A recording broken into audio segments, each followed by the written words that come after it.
ನಮಸ್ಕಾರ. ನನಗೆ ನೆನಪಿದೆ ಮತ್ತು ಎಲ್ರಿಗೂ ಕೂಡ ನೆನಪಿರುತ್ತೆ ತುಂಬ ಜನರಿಗೆ. 1997ಕ್ಕೂ ಮುಂಚೆ ಇಷ್ಟೊಂದು ಜಿಲ್ಲೆಗಳಿರಲಿಲ್ಲ. 2007ಕ್ಕೂ ಮುಂಚೆ ಇಷ್ಟೊಂದು ಜಿಲ್ಲೆಗಳಿರಲಿಲ್ಲ. ಅಂದರೆ ಆಯಾ ಕಾಲಘಟ್ಟದಲ್ಲಿ ಜಿಲ್ಲೆಗಳ ಸಂಖ್ಯೆ ನಮ್ಮ ರಾಜ್ಯದಲ್ಲಿ ಹೆಚ್ಚಾಯಿತು. ಯಾಕೆ ಜಿಲ್ಲೆಗಳ ವಿಭಜನೆ ಆಯಿತು, ಹೆಚ್ಚಾಯಿತು ಅಂದರೆ ಜನಸಂಖ್ಯೆ ಜಾಸ್ತಿ ಆಯಿತು. ಆಡಳಿತಾತ್ಮಕ ದೃಷ್ಟಿಯಿಂದ ಒಂದಷ್ಟು ಬದಲಾವಣೆಗಳನ್ನು ತರಲೇಬೇಕಾಯಿತು. ಯಾಕೆ ಅಂದರೆ ಒಂದಷ್ಟು ಈ ವಿಚಾರಗಳು ಗಟ್ಟಿ ಆಗಬೇಕು ಅನ್ನೋ ದೃಷ್ಟಿಕೋನದಲ್ಲಿ. ಅದೇ ಥರ ಬೆಂಗಳೂರು ಕೂಡ ಮೊದಲು ಇಷ್ಟೊಂದು ದೊಡ್ಡದಿರಲಿಲ್ಲ.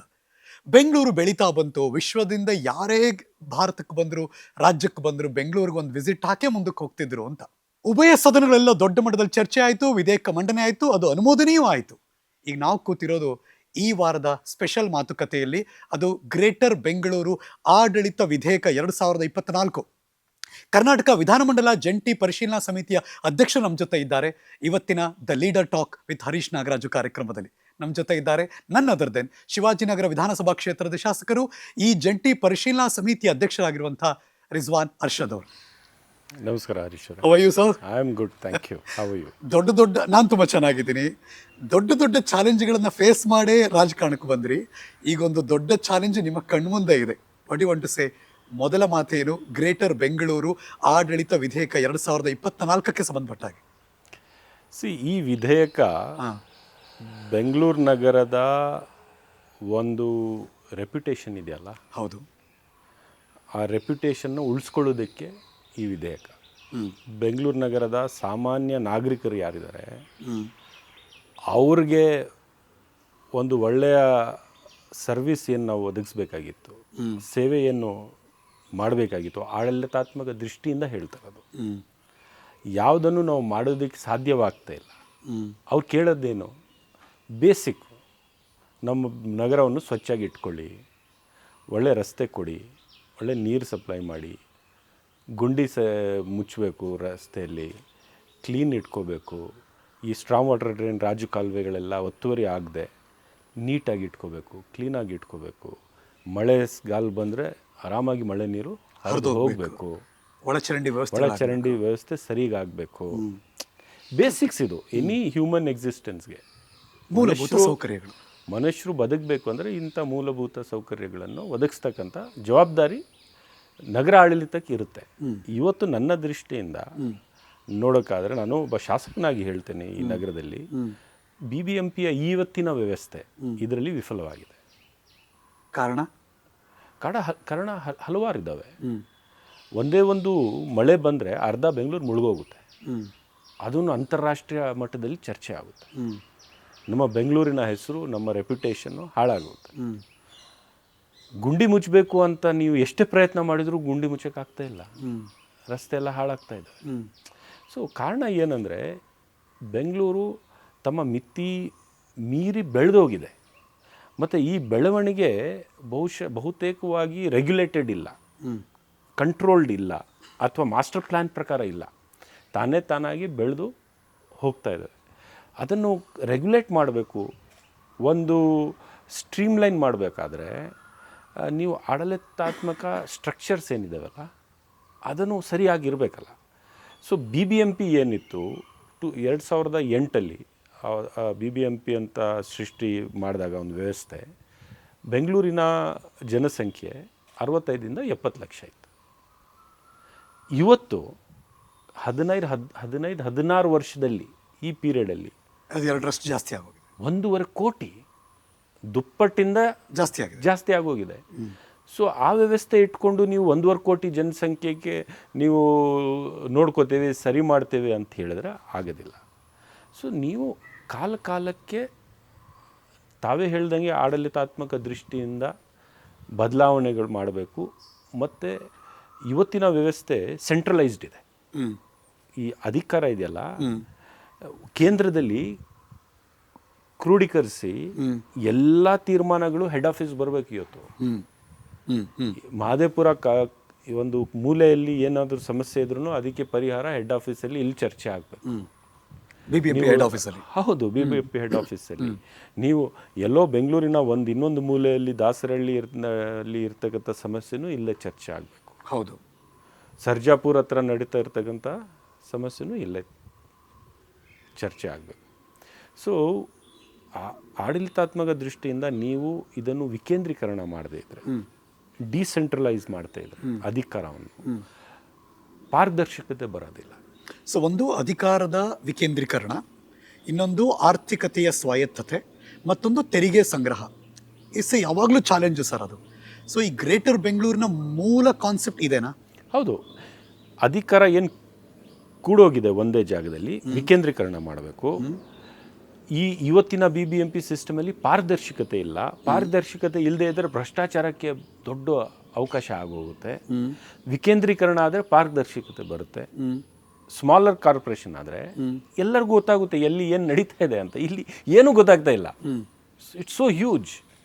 ಸೊ ಪಾರದರ್ಶಕತೆ ಬರಬೇಕು, ವಿಕೇಂದ್ರೀಕರಣ ಆಗಬೇಕು, ಮತ್ತು ಒಂದು ಹೊಸ ಆಯಾಮ ತರಬೇಕಲ್ಲ, ಒಂದು ಹೊಸ ಎನರ್ಜಿ ತುಂಬಬೇಕಲ್ಲ, ಹೊಸ ಜವಾಬ್ದಾರಿಗಳು ವಿತ್ ಫುಲ್ ಸ್ವಾಯತ್ತತೆ ಅವ್ರು ಕೊಟ್ಟರೆ ಆವಾಗ ಬೆಂಗಳೂರಿಗೆ ಒಂದು ಶೇಪ್ ಬರುತ್ತೆ. ಜನರಿಗೆ ನಾನು ಕೆಲಸ ಮಾಡಿದ್ರೂ ಪ್ರೋಗ್ರೆಸ್ ತೋರಿಸ್ಬೋದಪ್ಪ ಅಂತ ಒಂದು ನಂಬಿಕೆ ಆಡಳಿತ ನಡೆಸೋರ್ಗೂ ಬರುತ್ತೆ. ಇವತ್ತು ಅದಿಲ್ಲ. ಒಬ್ಬ ಮೇಯರು 11 ತಿಂಗಳು ಅವ್ರಿಗೆ ಅವಧಿ, ಅವ್ರ ಮೇಯರ್ ಆಗಿ ಸಮಸ್ಯೆ ಅರ್ಥ ಮಾಡಿಕೊಂಡು ಇಡೀ ಬೆಂಗಳೂರು ಸುತ್ತಕ್ಕೂ ಕೂಡ ಅವ್ರ ಕೈಯಲ್ಲಿ ಸಾಧ್ಯವಾಗೋದಿಲ್ಲ. ಅವ್ರ ಅವಧಿ ಮುಗ್ದೋಗುತ್ತೆ. ಹೌದು, ಅವ್ರು ಇಳಿದು ಮನೆಗೆ ಹೋಗ್ತಾರೆ. ಅವರಿಂದ ಏನು ಅಭಿವೃದ್ಧಿ ಮಾಡೋದಕ್ಕೆ ಸಾಧ್ಯ? ಬೆಂಗಳೂರಿಗೆ ಒಂದು ಮೇಯರ್ ಅಂದರೆ ಅಲಂಕಾರಕ್ಕಲ್ವಲ್ಲ. ನಮ್ಮ ಸೇವೆ ಮಾಡೋದಕ್ಕೆ ಒಂದು ಹುದ್ದೆ ಕ್ರಿಯೇಟ್ ಮಾಡ್ತೀವಿ. ಮೇಯರ್ ಇರಲಿ, CM ಇರಲಿ, PM ಇರಲಿ, ಎಲ್ಲರೂ ಜನರ ಸೇವಕರು ಪ್ರಜಾಪ್ರಭುತ್ವದಲ್ಲಿ. ಸೊ ಸೇವೆ ಮಾಡೋಕ್ಕಾದ್ರೂ ಒಂದು ಅವಕಾಶ ಕೊಡಬೇಕು. ಈ ಕಡೆ ಕೂತಿರುವಂಥ ಜನಸಾಮಾನ್ಯರಿಗೆ ಯಾಕೆ BBMP ಮೇಲೆ ಒಂದಷ್ಟು ಅಥವಾ ಸರ್ಕಾರದ ಮೇಲೆ ಒಂದಷ್ಟು ಯಾವಾಗಲೂ ಅಸಮಾಧಾನ ಅಂದರೆ, ಇಷ್ಟು ವರ್ಷ ನಾವು ತಾಳ್ಮೆಯಿಂದ ಕಾಯ್ತಾ ಕಾಯ್ತಾ ಕಾಯ್ತಾ ಬಂದ್ವಿ. ಈ ಮೂಲಭೂತ ಸೌಕರ್ಯಗಳು ಏನಿತ್ತು ಅದು ಇದುವರೆಗೂ ಇಂಪ್ರೂವ್ಮೆಂಟ್ ಆಗಿಲ್ಲ. ಈಗ ಈ ಥರದ ವ್ಯವಸ್ಥೆ ಗ್ರೇಟರ್ ಬೆಂಗಳೂರು ಆದರೆ ಅದಕ್ಕೆ ಎಕ್ಸ್ಟ್ರಾ ಫೆಸಿಲಿಟೀಸ್ಗಳು ಕೊಡಬೇಕು. ಅಧಿಕಾರಿಗಳು ಬರ್ತಾರೆ, ಮೇಯರ್ಗಳು ಡಿವೈಡ್ ಆಗ್ತಾರೆ, ಸಿಬ್ಬಂದಿಗಳು ಬರ್ತಾರೆ, ಎಕ್ಸ್ಟ್ರಾ ದುಡ್ಡು ಖರ್ಚಾಗುತ್ತೆ. ಇದೆಲ್ಲವನ್ನು ಹ್ಯಾಂಡಲ್ ಮಾಡೋಕ್ಕೆ ಸಾಧ್ಯ ಇದೆಯಾ ಅಂತ ಪ್ರಶ್ನೆ ಇದೆ ಸರ್. ಯಾವುದೂ ಎಕ್ಸ್ಟ್ರಾ ಇಲ್ಲ. ಇರೋದು ಅಧಿಕಾರಿಗಳಲ್ಲೇ ನಾವು ಮರು ವಿಂಗಡಣೆ ಮಾಡೋದು. ಯಾರನ್ನೂ ಒಳಗೆ ತರ್ತಾ ಇಲ್ಲ ಎಕ್ಸ್ಟ್ರಾ. ಬೇಕಾಗಿಲ್ಲ. ಓಕೆ, ಬೇಕಾದಷ್ಟು ಅಧಿಕಾರಿಗಳು ಇಲ್ಲವೇ ಇದ್ದಾವೆ. ವ್ಯವಸ್ಥೆ ಹೇಗಿದೆ ಅಂದರೆ ಕಾಂಪ್ಲಿಕೇಟೆಡ್ ಇದೆ, ಸೆಂಟ್ರಲೈಸ್ಡ್ ಇದೆ.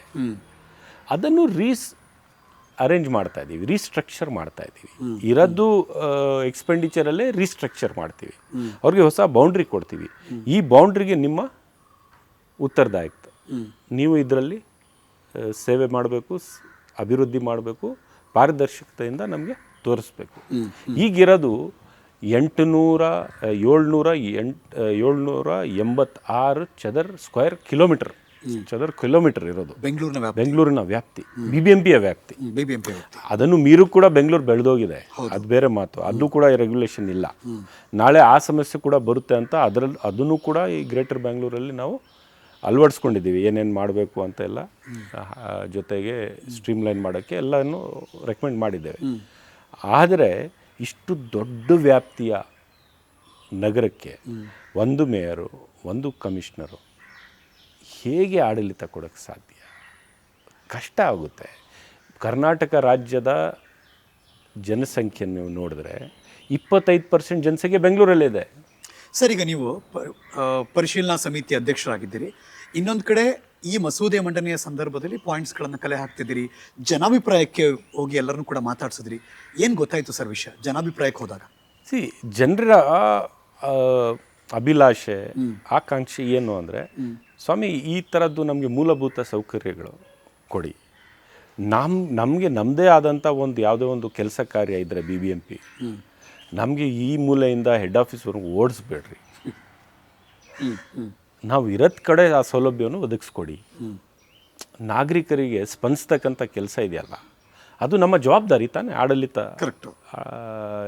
ಯಾರು ನಡೆಸೋರು ಅವ್ರ ಜವಾಬ್ದಾರಿ. ನಮಗೆ ಅದು ಕಲ್ಪಿಸ್ಕೊಡಿ ಅಂತ ಅವ್ರು ಕೇಳ್ತಾ ಇರ್ತಕ್ಕಂಥದ್ದು. ಮತ್ತು ಅವ್ರು ಭಾಳ ದೊಡ್ಡ ಆಕಾಂಕ್ಷೆ ಇಲ್ಲ. ನಾವು ಈಗ ಬೆಂಗಳೂರು ಬರೀ ಒಂದು ನಮ್ಮ ರಾಜ್ಯದ ರಾಜಧಾನಿ ಆದರೆ ಪರವಾಗಿಲ್ಲ. ಈಗ ಅಂತಾರಾಷ್ಟ್ರೀಯ ಮಟ್ಟದಲ್ಲಿ ಬೆಂಗಳೂರಿನ ಒಂದು ರೆಪ್ಯುಟೇಷನ್ ಇದೆ. ಬೆಂಗಳೂರು ಅಂತ ಒಂದು ಹೆಸರು ನಾವು ಮಾಡ್ಕೊಂಡಿದ್ದೇವೆ, ರೈಟ್? ಅದನ್ನು ಉಳಿಸ್ಬೇಕಲ್ಲ. ನಾವು ಹೋದರೆ ಮುಜುಗರಕ್ಕೆ ಒಳಗಾಗಬಾರ್ದು. ಇಲ್ಲಿಂದ ಒಂದು ವಿಡಿಯೋ ವೈರಲ್ ಆದೆ, ಒಂದು ಮಳೆಗೆ ಬೆಂಗಳೂರು ಅರ್ಧ ಮುಳುಗೋಯ್ತು ಅಂದರೆ ಯಾರು ಬಂದು ಹೂಡಿಕೆ ಮಾಡ್ತಾರೆ? ಚಾರ್ ಧಾಮ್ಗೆ ಹೋಲಿಸ್ತಾರೆ ಸರ್, ಮಳೆ ಬಂದರೆ ಕರೆಕ್ಟ್, ಆ ಥರದ ಪರಿಸ್ಥಿತಿ ಕಾಣಿಸ್ತದೆ ಬೆಂಗಳೂರು ಅಂತ. ಸೊ ಇದು ನಮ್ಮ ಫೇಲಿಯರ್ ಅಲ್ವಾ? ಸೊ ನಮ್ಮ ಫೇಲಿಯರ್ ಎಲ್ಲೋ ಒಂದು ಆಡಳಿತಾತ್ಮಕ ಫೇಲಿಯರ್ ಆದರೆ, ವಿಫಲತೆ ಆದರೆ ಈ ದುಸ್ಥಿತಿಗೆ ನಾವೆಲ್ಲರೂ ಸರಿ ಕಾರಣಕರ್ತರು ಅಂತ ನಾನು ಅವ್ರ ಕಾರಣಕರ್ತರು ಇವರು ಏನು ನಾನು ಬ್ಲೇಮ್ ಗೇಮ್ಗೆ ಹೋಗ್ತಾ ಇಲ್ಲ, ನಾವು ಅಂತ ಹೇಳ್ತಾ ಇದ್ದೀನಿ. ಅದನ್ನು ಸರಿಪಡಿಸ್ತಕ್ಕಂಥ ಜವಾಬ್ದಾರಿ ಯಾರ್ದು? ನಮ್ಮದು. ಸೊ ಇವತ್ತಿನ ಪರಿಸ್ಥಿತಿಗೆ ಈ BBMP ವ್ಯವಸ್ಥೆ ಪರಿಣಾಮಕಾರಿಯಾಗಿ ಕೆಲಸ ಮಾಡೋದಕ್ಕೆ ಸಾಧ್ಯ ಇಲ್ಲ. ಸೊ ವ್ಯವಸ್ಥೆ ಬದಲಾಯಿಸಬೇಕು. ಎಷ್ಟು ಪಾಲಿಕೆ ಆಗಬೇಕು ಸರ್? ನನ್ನ ದೃಷ್ಟಿಯಿಂದ 3ರಿಂದ 4 ಕನಿಷ್ಠ ಆಗಬೇಕು. ನಾವು 7ವರೆಗೂ ಕೊಟ್ಟಿದ್ದೇವೆ. 7 ಯಾಕೆ ಕೊಟ್ಟಿದ್ದೇವೆ ಅಂದರೆ ಕಾನೂನು ನಾವು ಮಾಡುವಾಗ ಯಾವಾಗಲೂ ಫ್ಯೂಚರಿಸ್ಟಿಕ್ ಇರುತ್ತೆ, ಭವಿಷ್ಯದ ದೃಷ್ಟಿಯಿಂದ ಮಾಡಿರ್ತೇವೆ. ಇವತ್ತಿಂದ 25 ವರ್ಷಕ್ಕೆ, 30 ವರ್ಷಕ್ಕೆ, 40 ವರ್ಷಕ್ಕೆ ಬೆಂಗಳೂರು ಹೇಗೆ ಬೆಳಿಬೋದು, ಏನಾಗ್ಬೋದು, ಆ ಥರ ಆದಾಗ ಇದುವರೆಗೆ ಇದ್ದದ್ದು ನಮ್ಗೆ ಅಸಮಾಧಾನ ಏನು ಅಂದರೆ, ಯಾರೇ ನಾಯಕರು ಬಂದರೂ ಕೂಡ ದೂರದೃಷ್ಟಿತ್ವದ ಕೊರತೆ ಎದ್ದು ಕಾಣ್ತಾ ಇತ್ತು. ಬಿಕಾಸ್ ಇನ್ನು 20 ವರ್ಷ ಆದ್ಮೇಲೆ ಮತ್ತೆ ಯೋಚನೆ ಮಾಡೋಕ್ಕೆ ಆ ಪರಿಸ್ಥಿತಿ ಬರಬಾರ್ದು. ಕಾನೂನಲ್ಲಿ ಅಂಥ ಪ್ರಾವಧಾನಗಳು ನಾವು ಮಾಡಿ ಕೊಡಬೇಕು ಅಂತ ನಾವು ಕೊಟ್ಟಿದ್ದೇವೆ. ಇವತ್ತು 3ರಿಂದ 4 ಮಾಡಿದ್ರೆ ಉತ್ತಮ, 5 ಮಾಡಿದ್ರೆ ಆಡಳಿತಾತ್ಮಕ ದೃಷ್ಟಿಯಿಂದ ಇನ್ನೊಂದು ಸುಮಾರು ಒಂದು 30-40 ವರ್ಷಕ್ಕೆ ಬೆಂಗಳೂರಿನ ಆಡಳಿತ ಯಾವುದೇ ರೀತಿಯ ಬದಲಾವಣೆ ಮಾಡೋದಕ್ಕೆ 5 ಪಾಲಿಕೆಗಳಾದರೆ ಅಂದರೆ 5 ಮಾಡಬೇಕಂತಿಲ್ಲ. ಇವತ್ತು 3ರಿಂದ ಶುರು ಮಾಡಬಹುದು. ಸರ್ಕಾರದಲ್ಲಿ ಚರ್ಚೆ ನಡೀತಾ ಇರತಕ್ಕಂಥದ್ದು, ಮತ್ತು ನಮಗೂ ಕೂಡ 3 ಮಾಡಿದ್ರೆ ಸ್ಟ್ರಾಂಗ್ ಪ್ರಪೋಸಲ್ 3 ಈ ಸದ್ಯಕ್ಕೆ. ಬಟ್ ಇದು ನಾವು ಬರೀ ಆಡಳಿತ ಪಕ್ಷದಲ್ಲಿ ಕೂತ್ಕೊಂಡು ಮಾಡ್ತಕ್ಕಂಥದ್ದಲ್ಲ. ಬೆಂಗಳೂರು ಕಟ್ಟಬೇಕಾದ್ರೆ ಎಲ್ಲರಿಗೂ ಒಟ್ಟಾಗಿ ತೊಗೊಂಡು ಹೋಗಬೇಕು. ಸೊ BJPಯ ನಮ್ಮ ಸ್ನೇಹಿತರು ಕೂಡ ಅವರ ಅಭಿಪ್ರಾಯ ಕೂಡ ನಾವು ಪಡ್ಕೋಬೇಕು. ಜನತಾ ದಳದಲ್ಲಿ ಇರ್ತಕ್ಕಂಥವ್ರು ಅಭಿಪ್ರಾಯ ಕೂಡ ಪಡ್ಕೋತೀವಿ. ತುಂಬಾ ಅಭಿಪ್ರಾಯವನ್ನು ಕಠೋರವಾಗಿ ಟೀಕಿಸಿದ್ದಾರೆ. ಅದಕ್ಕೆ ಬಂದು ಮಾತಾಡೋಣ. ಮತ್ತು ಬೆಂಗಳೂರು ನಗರಕ್ಕೆ ಬೆಂಗಳೂರು ನಗರದ ಹಿತದೃಷ್ಟಿಯಿಂದ ಬಹಳ ಸಂಘ ಸಂಸ್ಥೆಗಳು ಕೆಲಸ ಮಾಡ್ತಾ ಇದ್ದಾವೆ. ಭಾಳಷ್ಟು ಜನ ವೈಯಕ್ತಿಕವಾಗಿಯೂ ಕೆಲಸ ಮಾಡ್ತಾ ಇದ್ದಾರೆ. ಅವ್ರಿಗೂ ಕೂಡ ಕೇಳಬೇಕು. ಅವರೆಲ್ಲರ ಅಭಿಪ್ರಾಯ ತಗೊಂಡು ನಾವು ಮೀಟಿಂಗ್ ಆಗಿದೆ ಅಲ್ವಾ ಸರ್ ಜನಾಭಿಪ್ರಾಯಗಳು? ಹೌದು, ಆ ಜನಾಭಿಪ್ರಾಯ ಆಗಿರ್ತಕ್ಕಂಥದ್ದು ಈ ನಾವು ಆ್ಯಕ್ಟ್ ಮಾಡುವ ಸಂದರ್ಭದಲ್ಲಿ, ಈ ಮಸೂದೆ ತರುವ ಸಂದರ್ಭದಲ್ಲಿ ಅವರ ಅಭಿಪ್ರಾಯಗಳು, ಅವರ ಸಲಹೆಗಳು, ಸೂಚನೆಗಳನ್ನು ತಗೊಂಡು ಮಾಡಿದ್ದೇವೆ. ಅಕ್ರಾಸ್ ಬೆಂಗಳೂರು ಮಾಡಿದ್ದೇವೆ. 6 ಕಡೆ ಸಾರ್ವಜನಿಕರ ಸಭೆಗಳನ್ನು ಮಾಡಿ, ಒಂದೊಂದು ಸಭೆ 5-6 ಗಂಟೆ ನಡೆದಿದೆ, 7 ಗಂಟೆ ನಡೆದಿರುತ್ತೆ. ಹತ್ರ ನಾವೆಲ್ಲ ಕೂತ್ಕೊಂಡು ಆಲಿಸಿದ್ದೇವೆ. ಇನ್ನು ಮುಂದೆ ಕಾರ್ಪೊರೇಷನ್ಸ್ ಹೇಗಾಗಬೇಕು ಅಂತಲೂ ಕೂಡ ಜನಾಭಿಪ್ರಾಯ ತೊಗೋಬೇಕು. ಎಲ್ಲ ಪಕ್ಷದ ಅಭಿಪ್ರಾಯಗಳು ತೊಗೋಬೇಕು. ಮತ್ತು ಒಂದು ರೀತಿಯ ಕನ್ಸೆನ್ಸಸ್ಸಲ್ಲಿ ಈ ಕೆಲಸ ಆಗುತ್ತೆ ಅಂತ ನನಗೆ ನಂಬಿಕೆ. ಈ 3-5 ಅಷ್ಟಾದರೆ ಅದರ ಕಾರ್ಯವ್ಯಾಪ್ತಿ ಹೇಗಿರುತ್ತೆ ಸರ್? ಯಾವ ಕಡೆಗೆ, ಹೇಗೆ, ಆ ಥರದ್ದು ಏನಾದರೂ ಇಲ್ಲ, ಅದೇ ತಾನೇ ಕೂತ್ಕೊಂಡು ಎಲ್ಲರ ಜೊತೆಗೆ ಚರ್ಚೆ ಮಾಡಬೇಕು. ಈಗ ಆಡಳಿತ ವಿಕೇಂದ್ರೀಕರಣ ಅಥವಾ ಮರು ವಿಂಗಡಣೆ ಮಾಡುವಾಗ ಬಹಳಷ್ಟು ಅಂಶಗಳು ನಾವು ಗಮನದಲ್ಲಿ ಇಟ್ಕೋಬೇಕಾಗುತ್ತೆ. ಒಂದು, ನಮ್ಮಲ್ಲಿ ಇರ್ತಕ್ಕಂಥ ಜನಸಂಖ್ಯೆ ಸಮಾನವಾಗಿ ಹಂಚಿ ಹೋಗಬೇಕು ನಾವು ಮಾಡುವಾಗ. ಎರಡನೇದು, ಈ ಆದಾಯ ಇದೆಯಲ್ಲ, ತೆರಿಗೆದ ಆದಾಯ ಅಥವಾ ಬೇರೆ, ಅದು ಸಮಾನವಾಗಿ ಆಗಬೇಕು. ಚಾನ್ಸಸ್ ಇದೆಯಾ ಸರ್? ಅದು ಮಾಡ್ಬೋದು, ಏನು ಪ್ರಾಬ್ಲಮ್. ಯಾಕೆಂದರೆ ನಾವು ಬೆಂಗಳೂರಿನ ಈ ಮಹದೇವಪುರ, KR ಪುರ, ಸರ್ಜಾಪುರ, ಈ IT-BT ಜಾಗ ಇರುವಂಥದ್ದನ್ನು ನೋಡಿದ್ರೆ ಬೇರೆ ಅನಿಸುತ್ತೆ. ಅಥವಾ ಬೆಂಗಳೂರು ದಕ್ಷಿಣ ಅಂದಾಗ ಬರೀ ರೆಸಿಡೆನ್ಷಿಯಲ್ ಏರಿಯಾಗಳಪ್ಪ ಅಂದಾಗ ಬೇರೆ ಫೀಲ್ ಕೊಡುತ್ತೆ ನಮಗೆ. ಆ ಥರ ಆಗುತ್ತೆ. ನಾನು ಸ್ವಲ್ಪ ತೆರಿಗೆ ಆದಾಯದ ಚಾರ್ಟ್ ಎಲ್ಲ ಸ್ವಲ್ಪ ಸ್ಟಡಿ ಮಾಡ್ತಾ ಇದ್ದೆ. ಆ ಥರನೂ ಇಲ್ಲ. ಅಲ್ಲೂ ಕೂಡ ಆದಾಯ ಇದೆ, ಇಲ್ಲಿ ಕೂಡ ಆದಾಯ ಇದೆ. ಕೆಲವು ಕಡೆ ಸ್ವಲ್ಪ ಜಾಸ್ತಿ ಇದೆ, ಕೆಲವು ಕಡೆ ಸ್ವಲ್ಪ ಕಡಿಮೆ ಇದೆ. ಅದನ್ನು ನಾವು ನ್ಯಾಯಯುತವಾಗಿ ಸರಿಯಾದ ರೀತಿಯಲ್ಲಿ ನಾವು ಇದು ಮಾಡಿದ್ರೆ, ವಿಂಗಡಣೆ ಮಾಡಿದ್ರೆ ಎಲ್ಲರಿಗೂ, ಎಲ್ಲ ಕಾರ್ಪೊರೇಷನ್ಗೂ ಕರೆಕ್ಟ್ ಆದಾಯ ಬರುತ್ತೆ.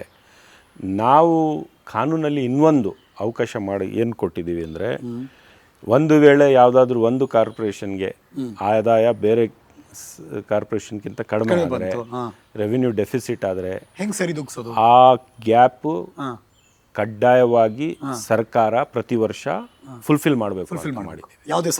ಯಾವುದೇ ಸರ್ಕಾರ ಇಲ್ಲಿ ಕಾನೂನಲ್ಲೇ ಬಂದ್ಬಿಟ್ಟಿದೆ. ಬೆಂಗಳೂರಿಗೆ ಒಂದು ಎಕ್ಸ್ಟ್ರಾ ಫಂಡೇ ಬರುತ್ತೆ ಹೊರತು ಕಡಿಮೆ ಅಂತೂ ಆಗೋದಿಲ್ಲ. ಜನರಿಗೆ ಆತಂಕ ಇದ್ದದ್ದು ಏನಪ್ಪ ಅಂದರೆ, ಈಗ ತೆರಿಗೆ ಸಂಗ್ರಹದಲ್ಲಿ ಏನು ಮಾಡ್ತೀರಿ, ಅದು ಏನು ಚಾರ್ಜ್ ಮಾಡ್ತೀರಿ, ಆ ಪಾಲಿಕೆಗೊಂದು ಈ ಪಾಲಿಕೆಗೊಂದು ಮಾಡೋಕ್ಕಾಗಲ್ಲ ನೀವು, ಅದು ಸರಿಸಮಾನವಾಗಿ ಇದ್ದೇ ಇರುತ್ತೆ. ಬಟ್ ತೆರಿಗೆ ಸಂಗ್ರಹ ಆದಾಗ ಅದ್ರ ಅಭಿವೃದ್ಧಿಗೆ ಬಳಸ್ತಿರಲ್ಲ, ಆ ಪಾಲಿಕೆ ಆ ಅಭಿವೃದ್ಧಿ ಮಾತ್ರ ಬಳಸುತ್ತೋ ಅಥವಾ ಹಂಚ್ತಾರೋ ಸರ್? ಇಲ್ಲ, ಆ ಪಾಲಿಕೆ ಅವರ ತೆರಿಗೆ ಅವರು ಕಲೆಕ್ಟ್ ಮಾಡ್ತಾರೆ. ಆಯಿತು. ಅವರ ಕೌನ್ಸಿಲಲ್ಲಿ ಅವರೇ ಚರ್ಚೆ ಮಾಡ್ಕೋಬೇಕು. ಆಯಿತು. ಅವರ ಪ್ರೋಗ್ರಾಮ್ ಹಾಕಿ ಅವರು ಖರ್ಚು ಮಾಡ್ತಾರೆ. ಬರೀ ಆ ರೇಂಜಲ್ಲಿ ಅಷ್ಟೇ ಖರ್ಚಾಗುತ್ತೆ. ಹೌದು ಹೌದು ಹೌದು.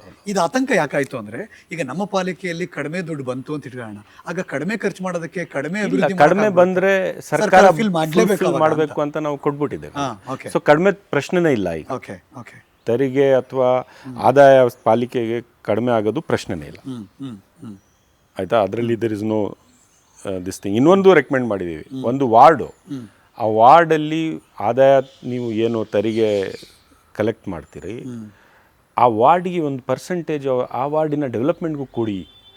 ಆವಾಗ ಏನಾಗುತ್ತೆ, ಆ ವಾರ್ಡ್ನವರು ಸ್ವಲ್ಪ ಈ ಭಾಳಷ್ಟು ಅರ್ಧ ಬೆಂಗಳೂರು ತೆರಿಗೆನೇ ಕವರ್ ಆಗಿಲ್ಲ, ಟ್ಯಾಕ್ಸ್ ನೆಟ್ಟಲ್ಲೇ ಬಂದಿಲ್ಲ. ಹೌದು, ಕರೆಕ್ಟ್. ಸೊ ಆವಾಗ ಅದೆಲ್ಲ ಕವರ್ ಆದರೆ ಇನ್ನೂ ಹೆಚ್ಚು ಆದಾಯ ಆಗುತ್ತೆ, ಆ ವಾರ್ಡ್ಗೆ ಇನ್ನೂ ಸ್ವಲ್ಪ ಹೆಚ್ಚಿನ ಫಂಡ್ ಬರುತ್ತೆ. ಸೊ ಅವರು ಕೂಡ ಉತ್ಸಾಹದಿಂದ ತೆರಿಗೆ ಕಲೆಕ್ಟ್ ಮಾಡೋದ್ರಲ್ಲಿ ಭಾಗವಹಿಸ್ತಾರೆ ಅಂತ ಅದನ್ನು ಕೂಡ ರೆಕಮೆಂಡ್ ಮಾಡಿದ್ದೀವಿ. ಸೊ ಇವತ್ತು ನಾವು ಮಾಡಿರ್ತಕ್ಕಂಥ ಕಾನೂನಲ್ಲಿ ಯಾವ ರೀತಿಯಲ್ಲೂ ಕೂಡ ಯಾವುದೇ ಪಾಲಿಕೆಗೆ ಫಂಡಿನ ಕೊರತೆ ಆಗೋದಿಲ್ಲ. ವಿರೋಧ ಮಾಡಬೇಕು ಅಂತ ವಿರೋಧ ಮಾಡ್ತಿದ್ದಾರೆ, ವಿರೋಧ ಪಕ್ಷದವರು ವಿರೋಧ ಯಾಕೆ ನನಗೆ ಗೊತ್ತಿಲ್ಲ. ಅವ್ರ ಮುಂಚೆಯಿಂದನೂ ಅವರ ರಾಜಕೀಯ ನಿಲುವು ಅದು. ನಿಲುವು ಏನೇ ಇರಲಿ, ಬಟ್ ಒಂದು ಕಾಲದಲ್ಲಿ ಬಿ ಜೆ ಪಿಯಲ್ಲೂ ಕೂಡ ಇದು ಚರ್ಚೆ ಆಗಿತ್ತು.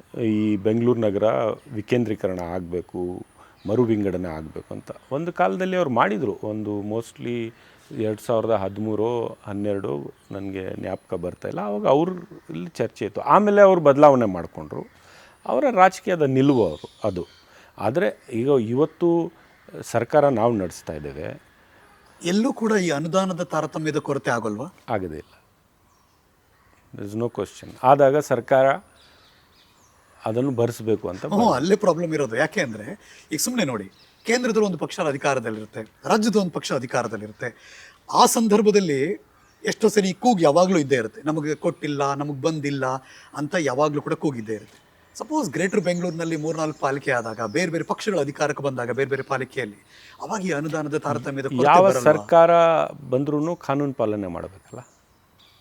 ಕಾನೂನಲ್ಲಿ ಏನಿದೆ, ಅವ್ರಿಗೆ ಎಷ್ಟು ಕಡಿಮೆ ಬಂದಿದೆ ನೀವು ಕೊಡಲೇಬೇಕು ಅಂತ ಬಂದಿದೆ, ಅವ್ರು ಕೊಡಲೇಬೇಕು. ಸೊ ಯಾವ ರಾಜ್ಯದಲ್ಲಿ ಬಿ ಜೆ ಪಿ ಇರಲಿ, ಕಾಂಗ್ರೆಸ್ ಇರಲಿ, ಬೇರೆ ಪಕ್ಷ ಇರಲಿ, ನಗರ ಪಾಲಿಕೆಯಲ್ಲಿ ಯಾವುದೇ ಪಕ್ಷ ಇರಲಿ, ಕಾನೂನು ಏನು ಹೇಳುತ್ತೆ ಅದನ್ನು ಮಾಡಲೇಬೇಕಾಗುತ್ತೆ. ಸೊ ಆ ಥರದ ಅನುದಾನದ ಕೊರತೆ ನಮಗೆ ಬಂದಿಲ್ಲ, ಆ ಥರದ್ದೆಲ್ಲ ಅದೆಲ್ಲ we have taken care in the through the law. Because ಇವತ್ತು ನಾವು ಅಧಿಕಾರದಲ್ಲಿದ್ದೀವಿ, ನಾಳೆ ಬೇರೆ ಯಾರೋ ಬರ್ಬೋದು.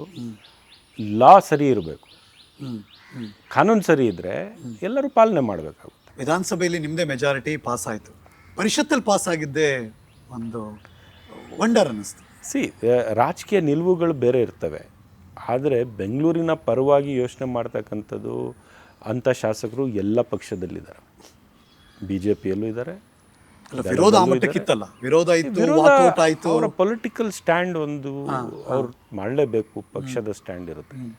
ವೈಯಕ್ತಿಕವಾಗಿ ನಾವು ಕೂತ್ಕೊಂಡು ಬೆಂಗಳೂರಿನ ಹಿತದೃಷ್ಟಿಯಿಂದ ನಾವು ಕೂತ್ಕೊಳ್ಳೋಣಪ್ಪ ಅಂದರೆ ಬೇರೆ ಥರ ಆಗಬೇಕು. ನಮ್ಮ ಪ್ರತಿಷ್ಠೆ, ನಮ್ಮ ಪಕ್ಷದ ಸ್ಟ್ಯಾಂಡ್ ಏನೋ ಇರ್ಬೋದು, ಅವ್ರದ್ದು ಎಲ್ಲ ಬಿಟ್ಟು ನಾವು ಮಾಡಬೇಕಾಗುತ್ತೆ. ವಾಕೌಟ್ ಮಾಡಿದ್ರಲ್ಲ, ಅದಕ್ಕೆ ಕೇಳಿದೆ ಅಷ್ಟೇ. ಮಾಡಿದ್ದಾರೆ, ಒಬ್ಬರು ವಾಕೌಟ್ ಮಾಡಿದ್ರು, ಇನ್ನೊಂದಷ್ಟು ಜನ ಸೈಲೆಂಟ್ ಆಗಿ ಸುಮ್ಮನೆ ಕೂತರು, ಕೆಲವರು ಸೈಲೆಂಟ್ ಆಗಿ ಕೂತಿದ್ರು. ಮಾತನಾಡುವಾಗ ಭಾಳಷ್ಟು ಜನ ಈ ಬಿಲ್ಲಿನ ಸ್ಟ್ರೆಂತ್ ಬಗ್ಗೆನೂ ಮಾತಾಡಿದ್ರು. ಇದರಲ್ಲಿ ಇಷ್ಟೆಲ್ಲ ಚೆನ್ನಾಗಿದೆ, ಇದು 1-2 ಬದಲಾವಣೆ ಮಾಡಬೇಕು ಅಂತ ಸಲಹೆ, ಸಣ್ಣಪುಟ್ಟ ತಿದ್ದುಪಡಿಗಳು ಆಯಿತು. ಆಮೇಲೆ ಸಣ್ಣಪುಟ್ಟ ತಿದ್ದುಪಡಿಗಳು ಆಯಿತು, ಅವರ ಸಲಹೆ ಮೇರೆಗೂ ಆಯಿತು. ಒಂದಷ್ಟು ಕೈಗಾರಿಕೆಗಳ ಮೇಲೆ ಚರ್ಚೆ ಮಾಡಿದ್ವಿ. ಅದನ್ನು ಎಕ್ಸೆಂಪ್ಟ್ ಮಾಡಿಕೊಡ್ಬೇಕಂತ ಹೇಳಿದರು, ಅದನ್ನು ಮಾಡಿದ್ದೇವೆ. ಸೊ ಈಗ ಈ ಬಿಲ್ಲು ಸುಮಾರು 8 ತಿಂಗಳ ಹಿಂದೆನೇ ಪಾಸ್ ಆಗಬೇಕಿತ್ತು. ಅಸೆಂಬ್ಲಿಗೆ ಬಂದಾಗ ವಿರೋಧ ಪಕ್ಷದ ಎಲ್ಲ ಶಾಸಕರು, ಇಲ್ಲ ಇದು ಸಮಗ್ರವಾಗಿ ತನಿಖೆ ಇದು ಆಗಬೇಕು, ಏನು ಚರ್ಚೆ ಆಗಬೇಕು, ವ್ಯಾಪಕವಾದಂಥ ಒಂದು ಚರ್ಚೆಗಳಾಗಬೇಕು, ನೀವು ಈ ಬಿಲ್ಲು ಸದನ ಸಮಿತಿಗೆ ವಹಿಸಿ ಅಂತ ಹೇಳಿದ್ದು ವಿರೋಧ ಪಕ್ಷದ ನಾಯಕರು ಅಶೋಕ್ರವರು ಮತ್ತು ಎಲ್ಲ ಬಿ ಜೆ ಪಿಯ ಶಾಸಕರು. ದೇವ್ರು ಬಂದರೂ ಕಾಪಾಡೋಕ್ಕಾಗಲ್ಲ, ಆ ಮಟ್ಟದಲ್ಲಿ ಇದೆ ಬೆಂಗಳೂರಿನ ಇಲ್ಲ ಅವರ ಸಂಚಾರಿಯ ಒತ್ತಡ ಇದೆ, ಸಾಂದ್ರತೆ ಏನಿದೆ ಅದು ಕಷ್ಟ ಆಗುತ್ತೆ ಅಂದಾಗ ಅಯ್ಯೋ ಈ ಮಟ್ಟಕ್ಕೆ ಇದೆಯಲ್ಲ, ಹಂಗಾರೆ ಸಾಲ್ವ್ ಆಗುತ್ತಾ ಗ್ರೇಟರ್ ಬೆಂಗಳೂರಿಂದ ಅವರ ನೋವನ್ನು ಅವರು ತೋಡ್ಕೊಂಡಿರೋದು. ಯಾಕಂದರೆ ಅವರೊಬ್ಬರು ಸಚಿವರು, ಡೆಪ್ಯೂಟಿ ಸಿ ಎಮ್ ಆಗಿದ್ದಾರೆ, ಬೆಂಗಳೂರು ನಗರದ ಉಸ್ತುವಾರಿ ಸಚಿವರಾಗಿದ್ದಾರೆ. ಅವರು ಮಾಡಬೇಕಂತ ಹೊರಟಿರೋದು ಆಡಳಿತ ಯಂತ್ರ ಸಹಾಯ ಮಾಡದೇ ಇದ್ದರೆ, ಈ ವ್ಯವಸ್ಥೆ ಸಹಾಯ ಮಾಡದೇ ಇದ್ದರೆ ಅವ್ರಿಗೇನು ಅನ್ನಿಸ್ಬೇಕು, ಅದನ್ನು ತೋಡ್ಕೊಂಡಿದ್ದಾರೆ. ಮತ್ತು ಇದನ್ನು ಪ್ರತಿಷ್ಠೆನೂ ಮಾಡಿಲ್ಲ. ಬಿ ಜೆ ಪಿಯ ಸದಸ್ಯರು ಸದನ ಸಮಿತಿಗೆ ಬಿಲ್ ಕಳಿಸಿ ಅಂದ್ರೂ ಪ್ರತಿಷ್ಠೆ ಮಾಡಿಲ್ಲ ಡಿ ಕೆ ಶಿವಕುಮಾರ್ ಅವರು. ತದನಂತರ ನಾವು ಈ ಬಿಲ್ಲಿನ ಸ್ವರೂಪ ಭಾಳಷ್ಟು ಬದಲಾವಣೆ ಮಾಡಿದ್ರು ಯಾವುದು ಅವರು ಭಾಳ ಇದರಿಂದ ಒಪ್ಕೊಂಡ್ರು, ಆಯಿತು ಈ ಥರ ಮಾಡೋಣ ಅಂತ. ಅದನ್ನು ಈ ಬಿಲ್ ತೊಗೊಂಡು ಬಂದು ಪಾಸ್ ಮಾಡಿದ್ದಾರೆ. ಬಟ್ ಸಮಸ್ಯೆ ಬಗೆಹರಿಸ್ಬೋದಾ ಸರ್? ನಿಶ್ಚಿತವಾಗ್ಲೂ ಬಗೆಹರಿಸ್ಬೋದು. ಯಾಕೆ ಬಗೆಹರಿಸೋಕ್ಕಾಗಲ್ಲ ಕೇಳು, ಯಾಕೆಂದರೆ ಸಂಖ್ಯೆಗಳು ಜಾಸ್ತಿ ಆಗ್ತಾನೆ ಇದೆ. ನೀವು ಹೇಳಿದ್ರಿ ಆಗಲೇ, ತುಂಬ ಚೆನ್ನಾಗಿ ಹೇಳಿದ್ರಿ, ರಿಯಾಲಿಟಿ ಹೇಳಿದ್ರಿ. ಅಂದರೆ ನಮ್ಮ ಕಂಟ್ರೋಲ್ ಇಲ್ಲ, ಅದು ಹೋಗ್ತಾ ಇದೆ ಅದು ಅಂತ. ಅದಕ್ಕೆ ನೀವು ಆ ಟ್ರಾಫಿಕ್ ಒಂದು ಸಮಸ್ಯೆಗೆ ಪರಿಹಾರ ಕೊಡೋಕೆ ಸಾಧ್ಯ ಆಗುತ್ತಾ? ನಿಶ್ಚಿತವಾಗ್ಲೂ. ನೋಡಿ, ಈಗ ಇರೋದು BBMP ಏರಿಯಾನು ಮೀರಿ ಸುತ್ತಮುತ್ತ ಫುಲ್ ಬೆಳೆದೋಗ್ತಾ ಇದೆ. ಈಗ ಅವ್ರು ಅದನ್ನು ನೀವು ತಗೊಂಡು ಇದರಲ್ಲಿ ರೆಗ್ಯುಲೇಟ್ ಮಾಡದೇ ಇದ್ದರೆ 10 ವರ್ಷಕ್ಕೆ ಇದೊಂದು ದೊಡ್ಡ ಸಮಸ್ಯೆ ಆಗೋಗುತ್ತೆ ಬೆಂಗಳೂರು. ಯಾಕಂದರೆ ಯಾವುದು ಮಾಸ್ಟರ್ ಪ್ಲಾನ್ ಇಲ್ಲದೆ ಕಟ್ಕೊಂಡು ಬೆಳೆಸ್ಕೊಂಡು ಹೋಗ್ತಾ ಇದ್ದಾರೆ. ಅದೇ ನನ್ನ ನೆಕ್ಸ್ಟ್ ಪ್ರಶ್ನೆ ಆಗಿತ್ತು, ಹಾಗಾದ್ರೆ ಮಾಸ್ಟರ್ ಪ್ಲಾನ್ ಏನು ಸರ್ ಅಂತ ಕೇಳ. ಸೊ ಇಲ್ಲ, ಈಗ ಗ್ರೇಟರ್ ಬೆಂಗಳೂರು ಅಥಾರಿಟಿ ಈಗ ಪ್ರಾಧಿಕಾರ ಆದ ತಕ್ಷಣ ಮಾಸ್ಟರ್ ಪ್ಲಾನ್ ಕೆಲಸ ಶುರು ಆಗುತ್ತೆ. ಇಡೀ ಬೆಂಗಳೂರಿಗೆ ಒಂದು ಮಾಸ್ಟರ್ ಪ್ಲಾನ್ ಬೇಕು. ಯಾಕಂದರೆ ಇವತ್ತು ನಮ್ಮ ಸರ್ಕಾರ, ಸಿದ್ದರಾಮಯ್ಯನವರ ನೇತೃತ್ವದ ಸರ್ಕಾರ, ಡಿ ಕೆ ಶಿವಕುಮಾರ್ ಅವರು ಉಸ್ತುವಾರಿ, 1 ಲಕ್ಷ ಕೋಟಿ ಹೂಡಿಕೆ ಮಾಡ್ತಾ ಇದ್ದೀವಿ ಬೆಂಗಳೂರು ನಗರದಲ್ಲಿ. 1 ಲಕ್ಷ ಕೋಟಿ ಗ್ರೇಟರ್ ಬೆಂಗಳೂರಿಗೆ ಇನ್ವೆಸ್ಟ್ಮೆಂಟ್ ಮಾಡ್ತಾ ಇದ್ದೀವಿ. ದೊಡ್ಡ ಮಟ್ಟದಲ್ಲಿ ಕೆಲಸ ಮಾಡಬೇಕಂತ ಹೊರಟಿದ್ದೇವೆ. ನೀವು ಇವತ್ತಿನ ಟ್ರಾಫಿಕ್ ಸಮಸ್ಯೆ, ಇವತ್ತಿನ ಸಮಸ್ಯೆ ಏನಿದೆ ಅಲ್ಲ, ಇದನ್ನು ನೀವು ನೋಡಿದ್ರೆ, ನಾವು ಸರಿಯಾದ ರೀತಿಲಿ ಈಗ ಪ್ರಾರಂಭ ಮಾಡಿದ್ರೆ ಇನ್ನೊಂದು 10 ವರ್ಷಕ್ಕೆ ಯಾವುದೇ ಟ್ರಾಫಿಕ್ ಸಮಸ್ಯೆ ಇಲ್ಲದೆ ಬೆಂಗಳೂರು ನಗರದ ಸಂಚಾರ, ಬೆಂಗಳೂರು ನಗರದ ಪ್ಲ್ಯಾನಿಂಗು, ಅದನ್ನು ಎಲ್ಲ ನಾವು ಸರಿ ಮಾಡಿಸ್ಬೋದು. ಇವತ್ತು ನಾವು ಎಲ್ಲಿ ಹೂಡಿಕೆ ಮಾಡ್ತಾಯಿದ್ದೀವಿ, ಈಗ ಎಲ್ಲೆಲ್ಲಿ ಇನ್ನು ಮುಂದೆ ಮೆಟ್ರೋ ಬರುತ್ತೆ, ಅದರ ಜೊತೆಗೆ ಡಬಲ್ ಡೆಕ್ಕರ್ ಒಂದು ಫ್ಲೈಓವರ್ ಬರುತ್ತೆ. ಮೆಟ್ರೋ ಪಿಲ್ಲರ್ ಮೇಲೇ ಫ್ಲೈಓವರ್ ಇರುತ್ತೆ, ಮೆಟ್ರೋ ಲೈನ್ ಹೋಗುತ್ತೆ, ಅದ್ರ ಮೇಲೆ ಡಬಲ್ ಡೆಕ್ಕರ್ ಫ್ಲೈಓವರ್ ಹೋಗುತ್ತೆ. ಎಲ್ಲೆಲ್ಲಿ ರಾಜಕಾಲುವೆಗಳಿವೆ ಅಲ್ಲಲ್ಲಿ ನಾವು ಅದ್ರ ಪಕ್ಕ ರೋಡ್ ಮಾಡ್ತೀವಿ. ಯಾಕಂದರೆ ರಾಜಕಾಲುವೆನೂ ಪ್ರೊಟೆಕ್ಟ್ ಆಗಬೇಕು, ಅದನ್ನು ಒತ್ತುವರಿ ಆಗಬಾರ್ದು. ಎಲ್ಲೆಲ್ಲಿ ಹೋಗ್ತಾ ಇದೆ ಅಲ್ಲಿ ಇನ್ನೊಂದು ರೋಡ್ ನೆಟ್ವರ್ಕು ಕೂಡ ಬರ್ತವೆ. ಸಿಟಿಯಲ್ಲಿ ಎಲಿವೇಟೆಡ್ ಕಾರಿಡಾರ್ಸ್ ಮಾಡ್ತಾಯಿದ್ದೀವಿ. ಈಗ ಲ್ಯಾಂಡ್ ಎಕ್ವಿಸಿಷನ್ ಮಾಡೋಕ್ಕಾಗಲ್ಲ, 1 ಇಂಚ್ ಲ್ಯಾಂಡ್ ತೊಗೊಳಕ್ಕಾಗಲ್ಲ, ಸರ್ಕಾರ ಅಫೋರ್ಡೇ ಮಾಡೋಕ್ಕಾಗಲ್ಲ, ಅಷ್ಟು ಬೆಲೆ ಏರೋಗಿದೆ. ಎಷ್ಟು ವರ್ಷದ ಟೆನ್ಯೂರ್ ಇದೆಲ್ಲ ಅನುಷ್ಠಾನಕ್ಕೆ ಬರೋಕ್ಕೆ, ಪ್ಲಾನಿಂಗ್ ಆಗಿ ಎಕ್ಸಿಕ್ಯೂಷನ್ ಆಗಿ ಜನ ನೋಡೋಕೆ ಸಿಗುತ್ತೆ ಸರ್? ನೋಡಿ, ಆವಾಗ ಅಂದು SM ಕೃಷ್ಣನವರು ಮೆಟ್ರೋ ಶುರು ಮಾಡದೇ ಇದ್ದರೆ ಇವತ್ತು ಮೆಟ್ರೋ ನಾವು ಮಾಡೋದಕ್ಕೆ ಸಾಧ್ಯನಾ? ಇವತ್ತು ಶುರು ಮಾಡಿದರೆ ಭಾಳ ಲೇಟ್ ಆಗಿಬಿಡೋದು. ನಾನು 2006 ಕೊರಿಯಾಗೆ ಹೋಗಿದ್ದೆ, ಸೌತ್ ಕೊರಿಯಾ. ಅಲ್ಲಿ ಮೆಟ್ರೋ ಮತ್ತು ಬುಲೆಟ್ ಟ್ರೈನ್ ಎಲ್ಲ ಹೋದಾಗ, ಮೆಟ್ರೋ ಯಾವಾಗ ಆಯಿತು ಅಂದರೆ 2006 ನಾನು ಹೋಗಿದ್ದು. 35-40 ವರ್ಷದಿಂದ ಮೆಟ್ರೋ ಆಗೋಗಿತ್ತು ಅಲ್ಲಿ. 80s ಮೆಟ್ರೋದಲ್ಲಿದ್ದಾರೆ ಅವರು. 70s 80s metro network ಮಾಡಿಬಿಟ್ಟಿದೆ. So ಅಂದರೆ ನಾವು ಎಷ್ಟು ಲೇಟ್ ಇದ್ದೀವಿ ಅಂತಾರಾಷ್ಟ್ರೀಯ ಮಟ್ಟಕ್ಕೆ ನಾವು ಹೋಲಿಸಿದರೆ ನಾವು ಭಾಳ ಹಿಂದೆ ಇದ್ದೇವೆ. ಅಟ್ಲೀಸ್ಟ್ ನಾವು ಇಷ್ಟು ಮಾಡಿದ್ದೇವೆ. ಬೇರೆ ಯಾವ ನಗರ ಭಾರತ ದೇಶದಲ್ಲಿ ಡೆಲ್ಲಿ, ಬ್ಯಾಂಗ್ಳೂರು, ಸ್ವಲ್ಪ ಬಾಂಬೆ ಮುಂಚೆಯಿಂದಾನೇ ಲೋಕಲ್ಸು ಅದೆಲ್ಲ ಇದೆ, ಬಿಟ್ಟರೆ ಯಾವ ಇದರಲ್ಲಿ ಇದೆ? ಬಟ್ ಈ ಗ್ರೇಟರ್ ಬೆಂಗಳೂರಿನ ಬಿಲ್ ಇದೆಯಲ್ಲ ಸರ್, ಈಗ ತೆಲಂಗಾಣದಲ್ಲಿ ಒಂದಷ್ಟು ಪ್ರಯತ್ನ ನಡೀತು, ಜಾರ್ಖಂಡಲ್ಲಿ ಒಂದಷ್ಟು ಪ್ರಯತ್ನ ನಡೀತು, ಉತ್ತರಾಖಂಡಲ್ಲಿ ಒಂದಷ್ಟು ಪ್ರಯತ್ನ ನಡೀತು. ಬಟ್ ಆದರೆ ಇನ್ನೂ ದೊಡ್ಡ ಮಟ್ಟದ ಸಕ್ಸಸ್ ಅಂತ ಅನಿಸ್ತಿಲ್ಲ ಕಣ್ಣು ಕಾಣೋಕೆ ಈ ಮಾಡೆಲ್ಗಳು. So ನಿಮಗಿರೋ ಚಾಲೆಂಜಸ್ಗಳೇನು sir? ಅದನ್ನು ನಾವು ಬೇರೆ ಬೇರೆ ಮಾಡಲು ಸ್ಟಡಿ ಮಾಡಿದ್ದೀವಿ. ಡೆಲ್ಲಿ ಮಾಡಲು ಇವರು ಕ್ರಿಯೇಟ್ ಮಾಡಿದ್ರು, ಅದು ಫೇಲ್ ಆಯಿತು. ಯಾಕೆ ಫೇಲ್ ಆಯಿತು ಅಂತ ಅದಕ್ಕೆ ಕಾರಣಗಳಿದ್ದಾವೆ, ಅದನ್ನು ಎಲ್ಲ ಸರಿ ಮಾಡಿಸಿದ್ದೇವೆ. ಓಕೆ. ಸೊ 3 ವಿಂಗಡಣೆ ಮಾಡಿ ಅದಕ್ಕೆ ಪಾಳಕ್ಕೆ ಬಿಟ್ಬಿಟ್ರೆ ಆಗದು. ವಿಂಗಡಣೆ ಮಾಡಿ ನ್ಯಾಯಯುತವಾಗಿ ಮಾಡಿ ಅದಕ್ಕೆ ಫೈನಾನ್ಸಸ್ ಏನಿದೆ ಬ್ಯಾಕಿಂಗ್ ಸರಿ ಮಾಡಿ, ಇಲ್ಲದೇ ಇದ್ದರೆ ಸರ್ಕಾರದ ಜವಾಬ್ದಾರಿಗೆ ಅದು ಒಪ್ಪಿಸಿ ಫೈನಾನ್ಸ್ ಕೊಡ್ತಕ್ಕಂಥದ್ದು, ಅದ್ರ ಮೇಲೆ ಕೋಆರ್ಡಿನೇಷನ್ಗೆ ಒಂದು ಬಾಡಿ ಮಾಡಿ ಮಾಸ್ಟರ್ ಪ್ಲ್ಯಾನ್ ಪ್ರಕಾರ ಕೆಲಸ ಮಾಡ್ತಕ್ಕಂಥದ್ದು, ಸಮನ್ವಯತೆ ಹೊಂದಾಣಿಕೆ ಮಾಡ್ಕೊಂಡು ಹೋಗ್ತಕ್ಕಂಥ ವ್ಯವಸ್ಥೆ ನಿರ್ಮಾಣ ಮಾಡೋದು ಅದೆಲ್ಲ ಮಾಡಿದ್ದೇವೆ ನಾವು. ಇದ್ರ ಹಿಂದೆ ಭಾಳಷ್ಟು ಕೆಲಸ. So exchange of thoughts, execution process ಎಲ್ಲ ಎಲ್ಲ ಅಲ್ಲೇ ಚರ್ಚೆ ಆಗಬೇಕು, ತೀರ್ಮಾನಗಳು ಅಲ್ಲೇ ಆಗಬೇಕು, ಇದಕ್ಕೆ ಮುಖ್ಯಮಂತ್ರಿ ಚಾಲೆಂಜಸ್ ಅಲ್ಲೇ ಮಾಡಬೇಕು ಅಂದ್ರೆ ಗ್ರೇಟರ್ ಬೆಂಗಳೂರು ಕಾರ್ಪೊರೇಷನ್ ಫಂಕ್ಷನಿಂಗ್ ಅಲ್ಲ, ಗ್ರೇಟರ್ ಬೆಂಗಳೂರಿಗೆ when it comes to the whole city okay ಕೂರ್ಬೇಕಂತ ಹೇಳಿದ್ದೇವೆ. ನಿಮ್ಗೆ ಟೈಮ್ ಇಲ್ಲ ಅಂತ ಹೇಳಂಗಿಲ್ಲ, ಯಾಕಂದ್ರೆ ಆಕ್ಟ್ ಅಲ್ಲಿ ಬಂದ್ಬಿಟ್ಟಿದೆ, ನೀವು ಕೂರ್ಲೇಬೇಕು. ಕನಿಷ್ಠ 1 ಮೀಟಿಂಗ್ ಅಂತ ಹೇಳಿರೋದು, ನೀವು ಅದಾಗ್ಲಿ ತಪ್ಪೇನಿಲ್ಲ. 3 ಮೀಟಿಂಗ್ ಮಾಡಿ, ಹೌದು 4 ಮೀಟಿಂಗ್ ಮಾಡಿ ಸಂತೋಷ. ಅಂದ್ರೆ ಕನಿಷ್ಠ 1 ಮೀಟಿಂಗ್ 3 ತಿಂಗಳಿಗೊಮ್ಮೆ ನೀವು ಮಾಡಲೇಬೇಕು. Okay executive committee headed by ಉಸ್ತುವಾರಿ ಸಚಿವರು 2 ತಿಂಗಳಿಗೊಮ್ಮೆ ಕಂಪಲ್ಸರಿ ನೀವು ಮಾಡಲೇಬೇಕಂತ ಹೇಳಿದ್ವಿ. ಲೋಕಲ್ ಲೆವೆಲಲ್ಲಿ ಒಂದು ಪ್ರತಿ ಅಸೆಂಬ್ಲಿ ಕ್ಷೇತ್ರದಲ್ಲಿ ಸಮನ್ವಯ ಸಮಿತಿ ಮಾಡಿದ್ದೀವಿ, ಎಲ್ಲ ಏಜೆನ್ಸೀಸ್ನ ಜೊತೆಗೆ ಹಾಕಿ. ಅದು ತಿಂಗಳಿಗೊಮ್ಮೆ ಕನಿಷ್ಠ ಶಾಸಕರು ನಡೆಸಲೇಬೇಕಂತ ಹೇಳಿದ್ವಿ. ಯಾಕೆ ನಡೆಸೋದಿಲ್ಲ? ಕೂತ್ಕೊಂಡು ಚರ್ಚೆ ಮಾಡಬೇಕು, ಕಾನೂನಲ್ವಾ ನಡೆಸಲೇಬೇಕು, ಈಗ ನಡೆಸಬೇಕು. ಈ ಥರದ್ದೆಲ್ಲ ಮಾಡಿದ್ದೇವೆ. ಕೆಲವು ಬಲವಂತವಾಗಿ ಮಾಡಿಸ್ಬೇಕು ಅಂತ ಮಾಡಿದ್ದೇವೆ. ಓಕೆ ದುಡ್ಡು ಕೊರತೆ ಆದರೆ ಕೊಳ್ಳೇಬೇಕಂತ ಹೇಳಿದ್ದೇವೆ. 3 ತಿಂಗಳಿಗೆ, 2 ತಿಂಗಳಿಗೆ, 1 ತಿಂಗಳಿಗೆ ಎಲ್ಲ ಹಂತದಲ್ಲಿ ಕನಿಷ್ಠ ಮೀಟಿಂಗ್ ಒಂದೊಂದು ಬಾರಿ ಆಗಲೇಬೇಕು ಅಂತ. ನೀವು ಇನ್ನೂ ಆಸಕ್ತಿ ತೊಗೊಂಡು ಜಾಸ್ತಿ ಮಾಡಿ, ವಿಲ್ ಬಿ ಹ್ಯಾಪಿ. ಬಟ್ ಇಷ್ಟಂತೂ ಆಗಲೇಬೇಕು. ಇಷ್ಟು ಆದರೆ ಬೆಂಗಳೂರಿನ ಚಕ್ರ ಇದೆಯಲ್ಲ, ಇದು ನಡೆದೋಗುತ್ತೆ. ಯಾಕಂದ್ರೆ ಈ ಬೆಂಗಳೂರು ಜನ ಬೈಕೋತಿರೋದು ಹಂಗೆ, ಮೇಯರ್ ಇಲ್ಲ, ಯಾರು ಕಾರ್ಪೊರೇಟರ್ಗಳಿಲ್ಲ, 5 ವರ್ಷ 10 ವರ್ಷ ಎಲೆಕ್ಷನ್ ಯಾವಾಗ ಆಗುತ್ತೆ ಈಗಲೂ ಡಾಟ್ ಕ್ವಶನ್ ಮಾರ್ಕ್ ಅಲ್ಲ. ಮೇಯರ್ ಇದ್ದಾಗಲೂ 11 ತಿಂಗಳಲ್ಲಿ ಮೇಯರ್ ಏನು ಮಾಡ್ಕೊಳಕ್ ಆಗ್ತಾ ಇಲ್ಲ. ಕಾರ್ಪೊರೇಟರ್ ಇದ್ದಾಗಲೂ ವ್ಯವಸ್ಥೆ ಏನು ಭಾಳ ಚೆನ್ನಾಗಿತ್ತು ಅಂತ ಇಲ್ಲ. ಅದೇ ಒಂದು ಸಮಸ್ಯೆ ಇದ್ದಿದ್ರೆ ಎಲೆಕ್ಷನ್ ಮಾಡಿ ಕಾರ್ಪೊರೇಟರ್ ಕೂರಿಸ್ಬಿಡ್ಬೋದು. ದಟ್ ಈಸ್ ನಾಟ್ ದಿ ಇದು. ಒಂದೊಂದು ಕಾರ್ಪೊರೇಷನ್ಗೆ ಒಂದೊಂದು ಥರ ವಾರ್ಡ್ ಇದೆ. ಒಂದು ward, you believe it or not, 80,000 ವೋಟರ್ದು 1,00,000 ಜನಸಂಖ್ಯೆ ಇರ್ತಕ್ಕಂಥ ವಾರ್ಡು. ಒಬ್ಬ ಕಾರ್ಪೊರೇಟರ್ ಹೇಗೆ ಸೇವೆ ಕೊಡೋದಕ್ಕೆ ಸಾಧ್ಯ? 1,00,000 ಪಾಪ್ಯುಲೇಷನ್ಗೆ. See you are giving basic ಇದು. ನಂತರ ನೀವು ಲಾ ಮೇಕರ್ ಅಲ್ಲ. ನನ್ನ ಜವಾಬ್ದಾರಿ ಶಾಸಕರಾಗಿ ಬೇರೆ ಇರುತ್ತೆ. ನಿಮ್ಮ ಜವಾಬ್ದಾರಿ ಮೂಲಭೂತ ಸೌಕರ್ಯಗಳನ್ನು ನೋಡ್ಕೊಳ್ಳೋದಕ್ಕೆ. 1,00,000 ಜನಸಂಖ್ಯೆಗೆ ಒಂದು ಕಾರ್ಪೊರೇಟರ್ ಇದ್ದಾರೆ. ಪಾಸಿಬಲ್ 3 ಪಾಲಿಕೆ ಆಯಿತು ಅಂತ ಇಟ್ಕೊಳ್ಳೋಣ ಸರ್, ಆಸ್ ಸ್ಟ್ರಾಂಗ್ಲಿ ಪ್ರಪೋಸ್ಡ್. ಅದು 3 ಪಾಲಿಕೆ ಅಂದರೆ ಒಂದೊಂದು ಪಾಲಿಕೆಯಲ್ಲಿ ಎಷ್ಟು ವಾರ್ಡ್ಗಳು ಬರೋ ಸಾಧ್ಯತೆಗಳಿದೆ? ಸಿ ನನ್ನ ಪ್ರಕಾರ ಒಂದು 40,000 ಜನಸಂಖ್ಯೆಗೆ ಒಂದು ಕಾರ್ಪೊರೇಟರ್ ಇದ್ದರೆ ಅವನು ಒಂದು ಏರಿಯಾನ ಸರಿಯಾದ ರೀತಿಯಲ್ಲಿ ಕಾಪಾಡ್ಕೊಂಡು ಹೋಗೋಕ್ಕೆ 40,000 ಜನಕ್ಕೆ ಒಂದು ವಾರ್ಡ್ ಪಾಪ್ಯುಲೇಷನ್ ಒಬ್ಬರು ನೀಟಾಗಿ ಅದನ್ನು ಹ್ಯಾಂಡಲ್ ಮಾಡ್ಕೊಂಡು ಹೋಗ್ಬೋದು. ಈಗ ಅನ್ವೈಳ್ಳಿ BBMP ವ್ಯಾಪ್ತಿನೂ ಅನ್ವಳ್ಳಿ, ಈ ವಾರ್ಡು ಕೂಡ ಸಮಾನವಾಗಿಲ್ಲ. ಒಂದೊಂದು ವಾರ್ಡ್ ಒಂದೊಂದು ಥರ, 1,00,000 ಪಾಪ್ಯುಲೇಷನು. ಏನು ಮಾಡ್ಕೊಳಕ್ಕಾಗಲ್ಲ, ಕಾರ್ಪೊರೇಟರ್ ಆದರೂ ಮಾಡ್ಕೊಳಕ್ಕಾಗಲ್ಲ. ಇಲ್ಲದೆ ವ್ಯವಸ್ಥೆ ಸರಿ ಇದ್ದರೆ ಆಮೇಲೆ ನಗರ ಪಾಲಿಕೆ ಸದಸ್ಯರು ಆಯ್ಕೆಯಾಗಿ ಬಂದರೆ ಒಳ್ಳೆ ರೀತಿಯಲ್ಲಿ ಕೆಲಸಗಳು ನಿರ್ವಹಣೆ ಮಾಡೋದಕ್ಕೆ ಸಾಧ್ಯ. ಈಗ ನೆಕ್ಸ್ಟ್ ಬರೋ ಹಾದಿಯಲ್ಲಿ ವಿ ಡೋಂಟ್ ನೋ, ಮುಂದೆ ಬೆಂಗಳೂರನ್ನ ಎಷ್ಟು ಚೆನ್ನಾಗಿ ಅರ್ಥ ಮಾಡಿಕೊಂಡ್ರೆ ಡೌನ್ ದ ಲೈನ್ ಯಾವಾಗಲೂ ಬೆಂಗಳೂರಿನ ನಗರದ ಇನ್ಚಾರ್ಜ್ ನೀವು ಆದ್ರಿ ಅಂದ್ರೂ ಆಶ್ಚರ್ಯ ಇಲ್ಲ. You will know the Bengaluru city ಅಂತ. Too big. ಈಗ ನಮ್ಮ ನಗರದಲ್ಲಿ ಭಾಳ ಸೀನಿಯರ್ ಲೀಡರ್ಸ್, ಈಗ ರಾಮಲಿಂಗ ರೆಡ್ಡಿ ಅವರು ಭಾಳ ಅನುಭವ ಅವ್ರಿಗೆ ಬೆಂಗಳೂರು ನಗರದ. ಇದು ದಿನೇಶ್ ಗುಂಡ್ರಾವ್ ಅವರಿದ್ದಾರೆ, ಕೃಷ್ಣ ಬೈರೇಗೌಡರು ಇದ್ದಾರೆ, ಕೃಷ್ಣಪ್ಪನವರು ಇದ್ದಾರೆ. ಅಲ್ಲ, ಬೆಂಗಳೂರು ಅರ್ಥ ಮಾಡ್ಕೊಳ್ಳೋಕೆ ಸಾಧ್ಯ ಆಗಿದೆ ಅಂತ ಆಗುತ್ತೆ ಅಂತ ಆಗಿದೆ. ಬಟ್ ನಮಗೇನು we had to give a model of urban governance. Bengaluru ನಗರದ ಆಡಳಿತ ಒಂದು BBMP ಅಥವಾ ಒಂದು ಕಾರ್ಪೊರೇಷನ್ ಅಲ್ಲ. It is a model of urban governance.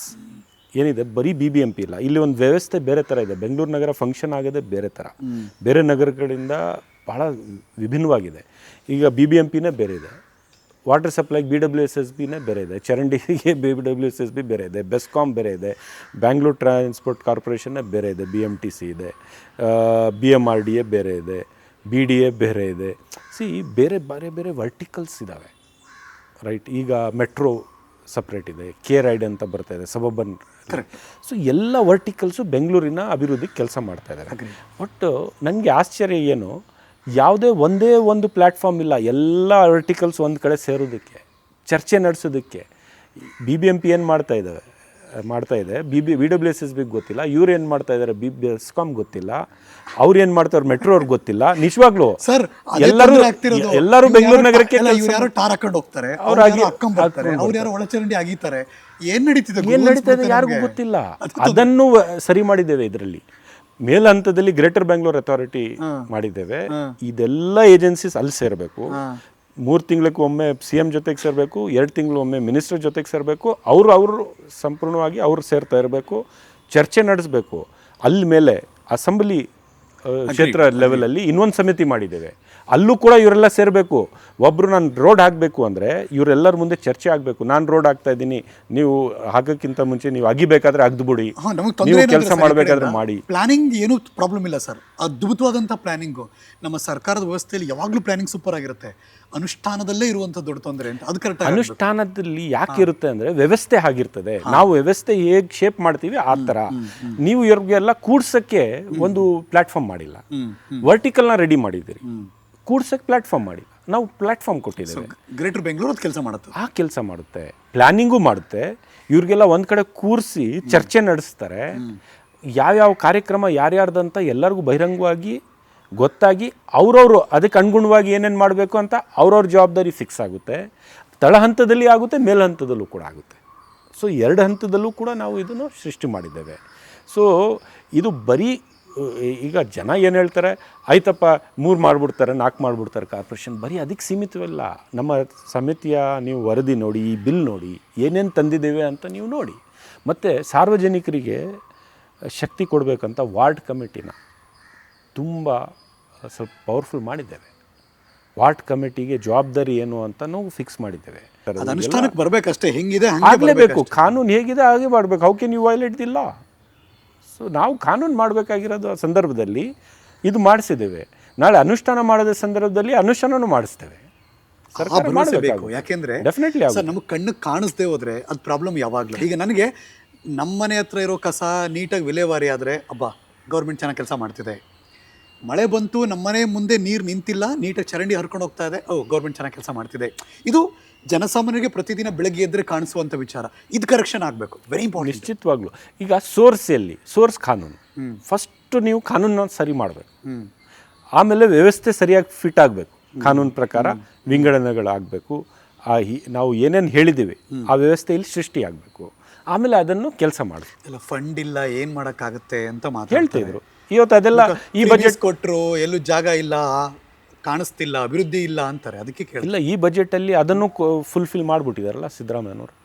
7,000 ಕೋಟಿ ಕೊಡ್ತೀನಪ್ಪ ಈ ವರ್ಷದಲ್ಲೇ, ಕಂಟಿನ್ಯೂಸ್ ಕೊಡ್ತಾ ಹೋಗ್ತೀನಿ. ಅವ್ರು ಏನು ಹೇಳ್ತಾ ಇದ್ದಾರೆ, ನೀವು ಈ ಥರ ವ್ಯವಸ್ಥೆ ಇಟ್ಕೊಂಡು ನನ್ನ ಹತ್ರ ಫಂಡ್ ಕೇಳಿದ್ರೆ ಯಾವಲ್ಲಿ ಲೆಕ್ಕ ಇಲ್ಲ, ಎಲ್ಲಿ ಅಕೌಂಟಬಿಲಿಟಿ ಇಲ್ಲ, ಜವಾಬ್ದಾರಿ ಇಲ್ಲ ಅಂಥ ವ್ಯವಸ್ಥೆಯಲ್ಲಿ ನಾನು ಎಷ್ಟು ದುಡ್ಡು ಹಾಕಿದ್ರು ಅದಕ್ಕೆ ಪರಿಣಾಮ ಏನು ಸಿಕ್ಕೋದಿಲ್ಲ.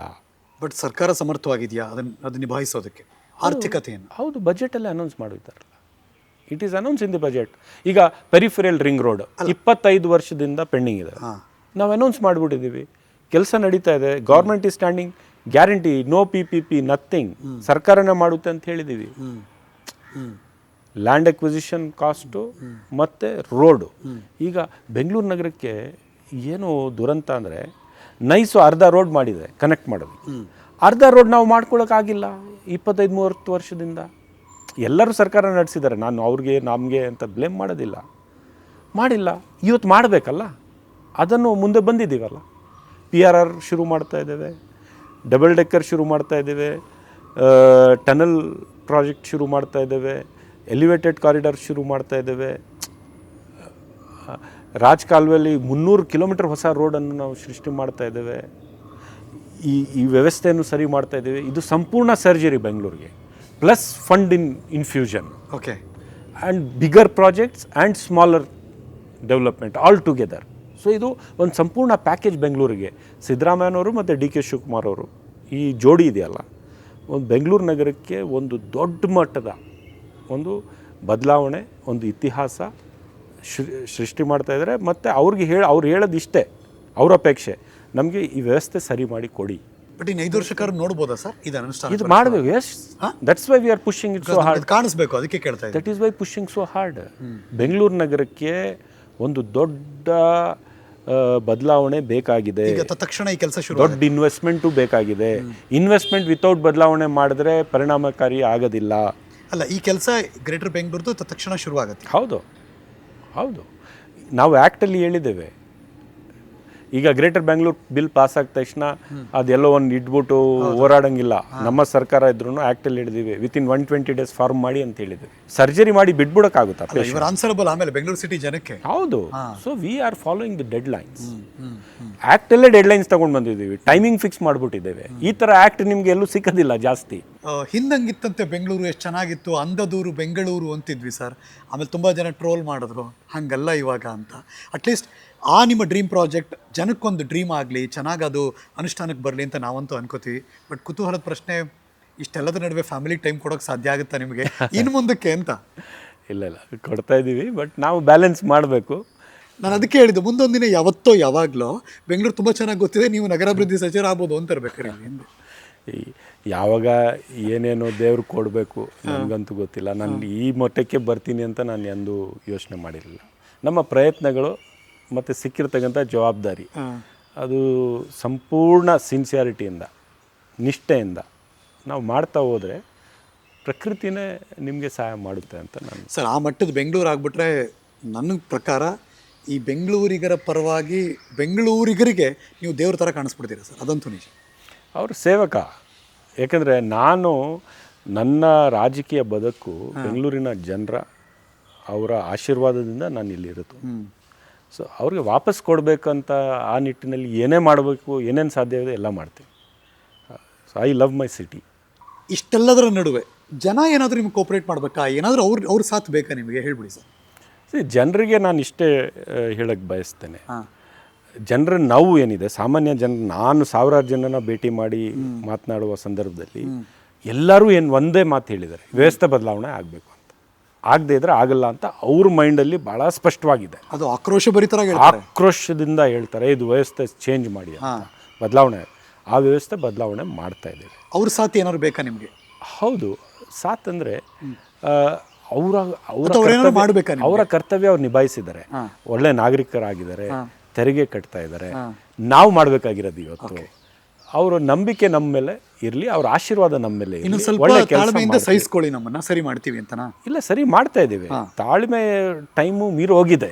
ಓಕೆ, ಅದಕ್ಕೆ ನಾವು ವೇಗದಿಂದ ಈಗ ಬಿಲ್ ಈಗ ಕ್ಲಿಯರ್ ಆಗಬೇಕು. ಬಿಲ್ ಕ್ಲಿಯರ್ ಆಗದೆ ಇದ್ರೆ ನಾನು ಏನೇನು ಮಾಡಿದ್ದೀವಿ ನಾವೆಲ್ಲ ವ್ಯರ್ಥವಾಗುತ್ತೆ.